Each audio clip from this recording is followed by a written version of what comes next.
اب مرتا کیا نہیں کرتا، اب پلٹ کے آیا امام صاحب کی طرف، قاری وسیم صاحب تھے اس مسجد کے امام صاحب،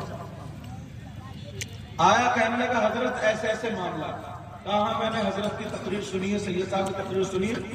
میں نے بیان کیا تھا وَنُنَزِّلُ مِنَ الْقُرْآنِ مَا هُوَ شِفَاءٌ وَرَحْمَةٌ لِلْمُؤْمِنِينَ، قرآن مومنوں کے لیے شفا بھی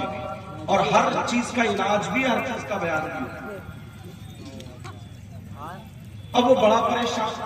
اس نے کہا میں سارے گناہوں سے توبہ کر رہا ہوں، آج کے بعد کسی محفل میں ہنسی مذاق ٹھٹا نہیں،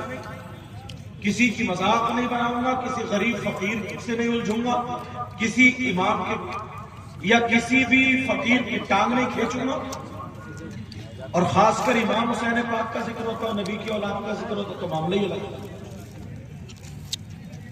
مجھے فون کیا، میں نے کہا ہاں ٹھیک، قرآن شریف میں آیت تو ہے جو کینسر کا علاج ہے، مگر اس سے پہلے اسے مسجد میں توبہ کراؤ، توبہ کرانے کے بعد نماز کا عہد لو، اس کے بعد بتاؤ۔ اس نے توبہ کی، جمعے میں سب سے معافی مانگی، میں نے امام صاحب سے کہا قل اعوذ برب الفلق، یہ آیت ابھی نہیں ہے بتائی نہیں میں نے، قل اعوذ برب الفلق اور قل اعوذ برب الناس ہر نماز کے بعد 11 مرتبہ پڑھ کے پھونک دو، ٹھیک ہے؟ وہ پڑھ کے پھونکنے لگے، ریلیف ملنے لگا، جو خون بہ رہا تھا ختم۔ اب اس نے کہا مجھے شادی کرنی ہے، وہ جو تھی نا جنس کی پینٹ پہننے والی، جو آج کل کہتے ہیں نا کہ ہمارا پیار چل جائے، یہ چل جائے وہ چل جائے، پیار سے اس نے شادی کو بھاگ کے ہی چھوڑ دیا، کیونکہ اس کے 2-3 ڈرائیور اور گھوم رہے تھے، وہ چھوڑ کے بھاگ گئی۔ اب اس نے پھر مجھے فون کیا، میں نے کہا تمہارے یہاں اگر کوئی بیوہ ہو، تمہارے یہاں کوئی غریب ہو جس کی بچیوں کے رشتے نہیں آ رہے، اور آج کا وہ دور ہے ہم لوگ ہنسی مذاق ٹھٹے میں لگے ہوئے ہیں، بعض ماں باپ کو نیند نہیں آ رہی ہے، 25 سال کی لڑکیاں گھر میں بیٹھی ہیں، کیوں؟ پہلے بازار میں گدھے بکتے تھے، گھوڑے بکتے تھے، بیل بکتے تھے، خچر بکتے تھے، اور اب شادی کے نام پہ لڑکے بک رہے ہیں، 5-5 لاکھ روپے، 4-4 لاکھ روپے، 3-3 لاکھ روپے پہلے اسے چاہیے، بعد میں رشتہ کرے گا۔ ہمارے علاقے میں تو ایسا ہے، ادھر کا مجھے پتہ نہیں، ہوگا ضرور ادھر بھی ایسا ہوگا۔ میں نے کہا کوئی بیوہ لڑکی ہو اس سے شادی کرو، ایک لڑکی تھی وہ بھی تقریباً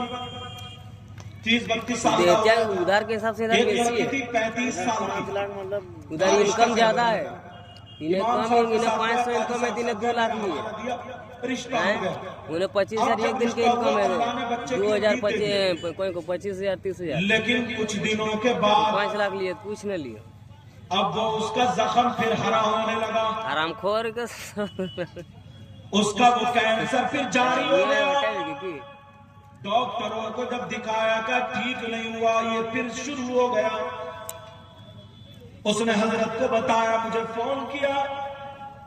میں نے کہا قرآن کی آیت تو ہے، اس کی بیوی نے اجازت لی، پہلے شوہر نے بات کی، میں نے کہا بیٹا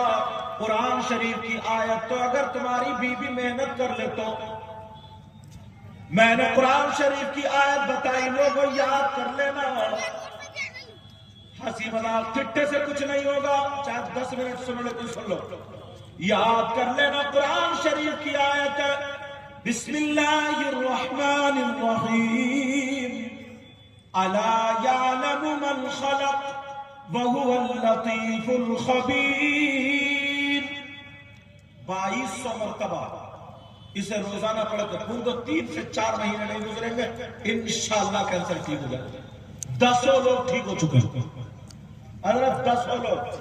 مگر کیا ہمارے اگر ایک چائے والا بھی آ جاتا نا، ایسا لگتا کہ پتہ نہیں کب سے کھانا نہیں کھایا،